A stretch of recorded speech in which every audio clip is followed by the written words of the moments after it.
Sir লাঠিটা নামিয়ে কথা বলেন। তোর এত বড় স্পর্ধা, তুই আমার মুখের উপরে কথা বলছিস? এই এদেরকে সবাইকে গাড়িতে তোলো, আর হ্যাঁ তুমি একে হসপিটালে নিয়ে যাও, তারপর আমি এদেরকে দেখছি। স্যার আপনি কাদেরকে ধরতে বলছি? এদের মধ্যে একটা মেয়ে ছেলে আছে। এই কথা আগে বলবে তো। এই দাঁড়া, এই তোরা দুজনে এনে কি করতে এসেছিলি? আড্ডা মারতে না? এই এদেরকে গাড়িতে তোল। স্যার আমাদেরকে গাড়িতে তুলবে কেন? আমরা তো কোনো অন্যায় করিনি। কোনো কথা হবে না, ওঠ গাড়িতে। বাবু ঝামেলা করতে এই কথা লাগেনি তো? না লাগেনি। এই সামনে তুমি আমার দাঁড়িয়ে আছো কেন? যাও বাবুদের জন্য ঠান্ডা জল নিয়ে এসো। ঠিক আছে স্যার। আমাকে ক্ষমা করে দিও বাবু, আমি তোমাকে প্রথমে চিনতে পারিনি।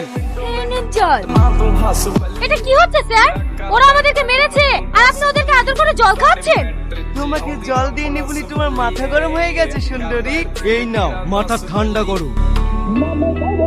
এটা কি হচ্ছে স্যার? আরে বাচ্চা ছেলে একটু আর কি মেরেছে, এত রাগার কি আছে? যাও তোমরা গাড়িতে গিয়ে বসো।